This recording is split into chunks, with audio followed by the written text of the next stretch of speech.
Hey, I'm Matt with Meat Church. Let's make these saucy apple cherry habanero ribs.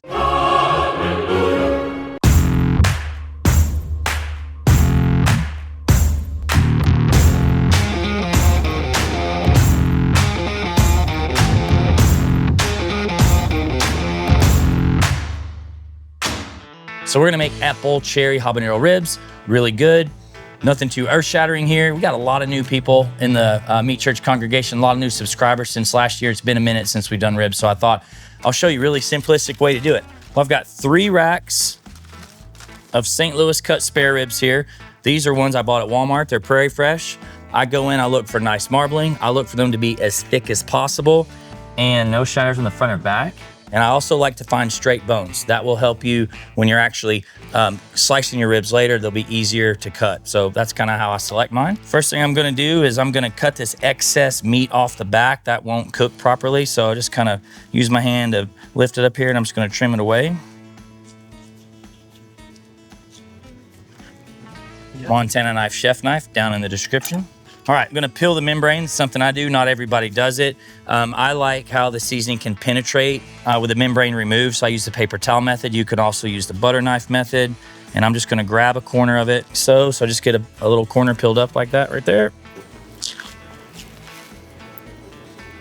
Easy peasy, off we go. Okay, now back on the meat side, I like to make them nice and even, so trim off anything excess. Even them out here. And usually down here on this end, where there's no bones, I will just kind of come down and trim this last one. Okay, and I'll usually round the edges up here up top. We don't want any crispy bits when we're cooking anything burning. Okay, that looks good. I'm gonna prepare one for you on camera and then I'm gonna make a couple more because I got a big crew. I like to use a binder on my ribs, something I learned coming from the South. I use yellow mustard. Binders are optional, but they help your seasoning adhere to the meat and stay adhered during the cook. So just a little bit of yellow mustard.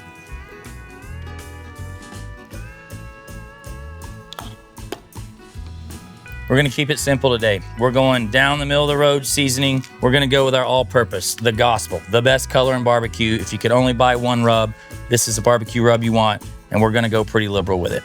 We have lots of seasonings in the Meat Church arsenal for making ribs. Honey hog, gospel, holy gospel, Texas sugar, voodoo, lots of choices. But use whatever seasoning you want. So we're going on pretty liberal. What I will typically do is I like to season one side and let it sit for 15, 20 minutes. I'm gonna kind of pat this in and encourage it. I'm gonna go ahead and flip over to the other side. But I always do my seasoning right before I cook my ribs, within the hour. This isn't something you do in advance. The best rib cooks in the world, they don't season their ribs the night before. I know in a lot of my videos, I'm talking brisket, pork butts, big cuts, prepare your stuff the night before. Seasoning pulls the moisture out, and it's just not something that, the best rib cooks do. So I don't want to cure the meat, so I will typically just do this right before I cook. Can use the board, to get any excess. All right, that looks good. I'm gonna set it aside, let it adhere for 15 to 30 minutes until it fully sweats out, meaning it's totally adhered. And while that's happening, I'm gonna prepare these other 2 racks.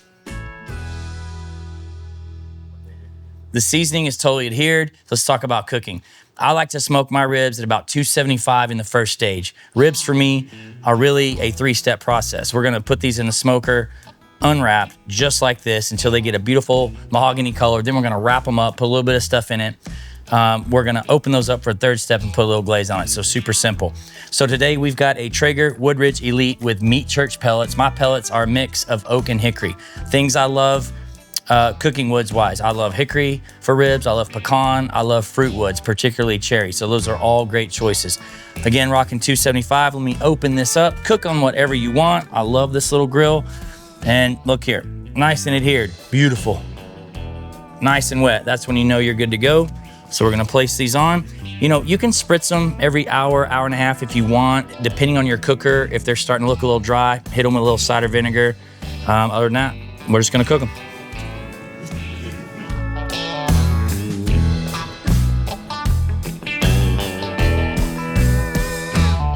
All right.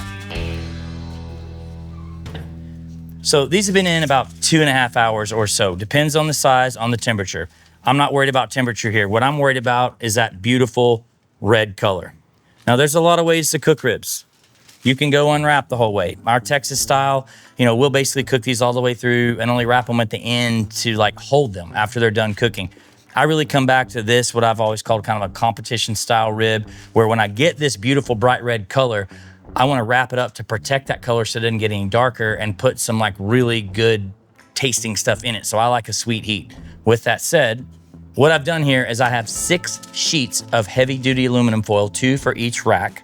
So lay down this rack here, and then what I'm gonna do is I'm gonna put about 5 pats of butter here. Across the top, gonna add some richness, some moisture, a little bit of brown sugar. I'm not doing a whole lot. I don't want it to burn. I just kind of use a little bit. So I want a sweet heat. Well, the rub was already sweet, so I don't need a whole lot of this. And then I usually like some sort of a moisture. You can use an apple juice. People use honey, they use agave, but I'm using Texas pepper jelly, rib candy, apple cherry habanero, which is also gonna go in our glaze. And basically I wanna do just kind of a heavy bead, or you know, maybe just kind of like this direction. And you can wrap your ribs meat up, bone up. I prefer to go meat side up. So I'm gonna wrap these up nice and tight, and I'm gonna go right back in the smoker, same temperature. Now, you could always adjust things here if you need a little more time, or, you know, you could lower your temperature. If you need them done quicker, you could increase your temperature. But I find that 275 works generally, particularly in a pellet grill. Just want to be nice and tight, and I'm going right back in. I'm gonna do the same thing with the other 2 racks. And then what we're gonna do is we're gonna cook these until they're probe tender. Generally, that will occur just over 200 degrees. Some people have specific internal temperatures that they target in competitions like 205, 207. I want the rib to be bite through, so I will probe these with an instant read thermometer in a bit to see where they're at.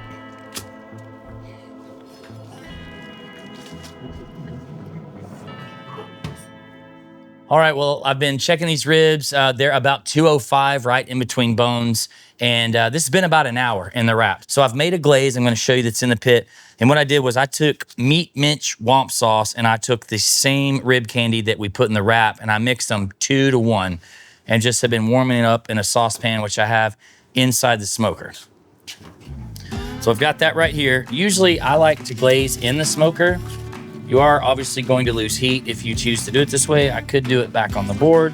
But what I'm gonna do is open this up and make a nice little boat. So you can see we've got really good bone protrusion here. Pretty good sign that your ribs are pretty well done before you even temp them. And all the liquid that was in the wrap is kind of down underneath. Now, when you're wrapping in foil, you're obviously kind of steaming these. So the glaze that you put on are gonna help these look a lot prettier. So I'm just gonna make a little boat here. And I'm gonna do this with all of these racks. And I'm just gonna paint this sauce on. So this is the 2 to 1 mixture.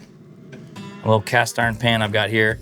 And I like to try to drip it on so that you don't have brush marks if possible. Depends on what type of brush you have. This is a ThermalWorks silicone brush.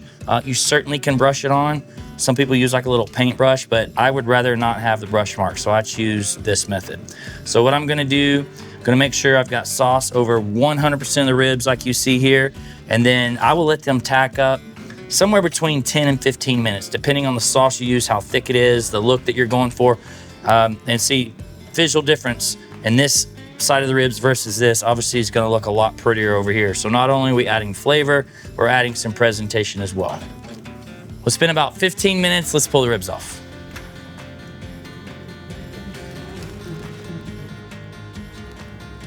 I always say a full smoker's a happy smoker. Ooh. 50th anniversary Miller Lite. A Pilsner so fine. Man, all right. All right, you can see those are looking, honestly, like super, super pretty. All right, let's cut some of these. Now, one tip is people will often flip their ribs over so you can see the direction of the bones.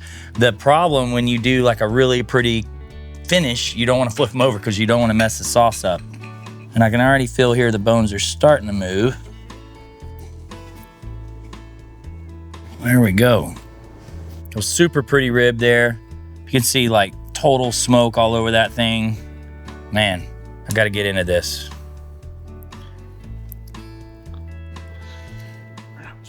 Hot. That is delicious. Flipping around the other side, got a little close to the bone there. Get a little meaty over here. Ah, so good.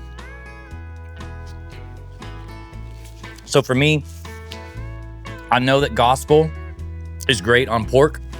Love the flavor of that. But the star of this is my buddy Mitch Benjamin's Meat Mitch Womp sauce. Y'all know my favorite sauce. Mixed with that apple cherry habanero. This is the 2 times pepper version. I love the spicier version, and it doesn't end up being that spicy in the end application, but I've done it before on this channel, have lots of recipes about it, but sweet heat is my absolute favorite flavor profile when it comes to barbecue. I'm a huge fan of it. Can't get enough of it. Something I really go for. Little tip, when the Meat Church barbecue sauce comes out, it's gonna be sweet heat. Anyway, appreciate you guys watching. Got to check out our hardcore barbecue series. We'll have a card at the end of the video for that.